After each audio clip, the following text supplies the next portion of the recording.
Hello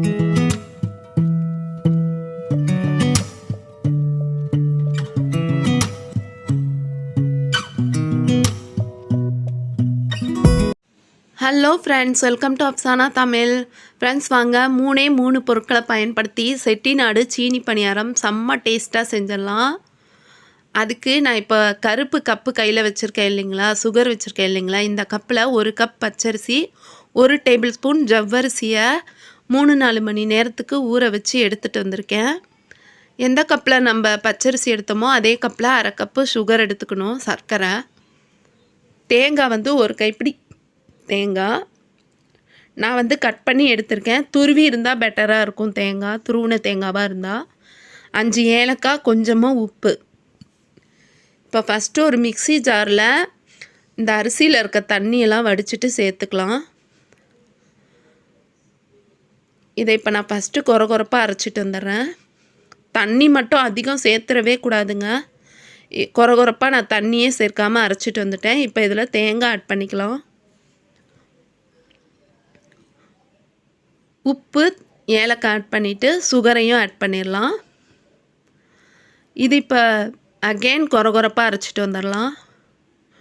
கொரப்பாக அரைச்சிட்டு வந்துட்டேன். இந்த டைமில் கொஞ்சமாக தண்ணி, 1/4 கப்பு தண்ணி ஊற்றிட்டு நல்லா ஃபைனாக அரைச்சிட்டு வந்துடலாம். அப்பயும் எனக்கு தேங்காய் திப்பி திப்பியாக இருந்துச்சு. நான் திரும்ப போய் அரைச்சிட்டு வந்துடுறேன். அதுக்கு தான் துருவின தேங்காவாக இருந்தால் நல்லா டக்குன்னு அரைஞ்சிடும். நீங்கள் துருவின தேங்காவை ஆட் பண்ணிக்கோங்க, அவ்வளோதாங்க. தண்ணி இதுக்கு மேலே ஆட் பண்ணவே கூடாது. 1/4 கப்பு தண்ணி ஆட் பண்ணோமா அதுதான் கரெக்டு. கட்டியாக தான் இருக்கணும் மாவு. அவ்வளோதான். இப்போ எண்ணெயும் ரெடியாக இருக்குது. ஒரே ஒரு கரண்டி எடுத்து மெதுவாக ஊற்றி விடலாம். ஃப்ளேம் மீடியம் ஃப்ளேமில் வச்சுக்கோங்க. இது இப்போ உடனே புஷ்ஷுன்னு மேலே வரும்.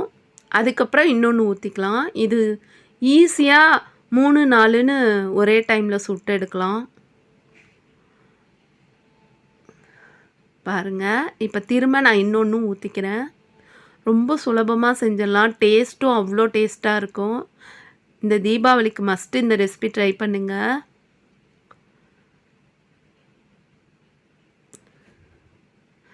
பாருங்கள், சூப்பராக ரெடி ஆகிடும். எண்ணெய் மேலே எண்ணெய் எடுத்து மேலே போடுங்க. அப்போ இன்னும் நல்லா புஷ்ஷுன்னு வரும். இப்போ நான் ஒன்று திருப்பி விட்டுட்டேன்.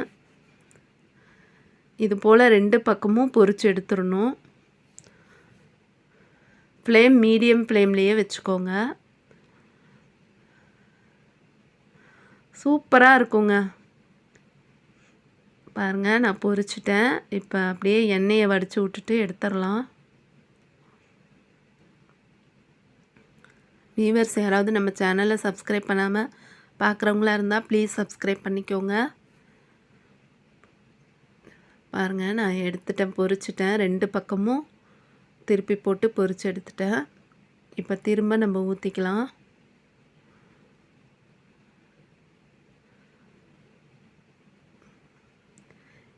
இது புஷ்ஷுன்னு மேலே வந்ததும் திரும்ப 1, 2ன்னு ஊற்றிக்கலாம். பாருங்க, டக்குன்னு உடனே மேலே வந்துடும். ரொம்ப சுலபமாக செஞ்சிடலாம்.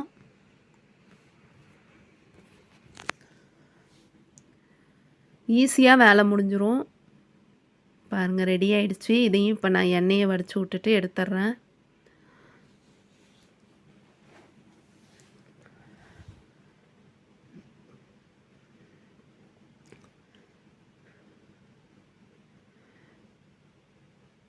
பாருங்கள், நான் எல்லாத்தையுமே சுட்டு எடுத்துட்டேன். லாஸ்ட்டாக ஒன்று இருக்குது. 1 கப்பு அரிசிக்கு 16 பணியாரம் வந்துச்சு.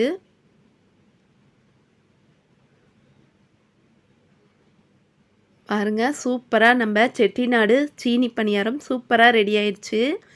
கட்டாயமாக இந்த தீபாவளிக்கு இந்த ரெசிபி செஞ்சு பார்த்துட்டு எப்படி இருந்ததுன்னு சொல்லுங்கள். செம்ம டேஸ்டியாக இருக்கும்.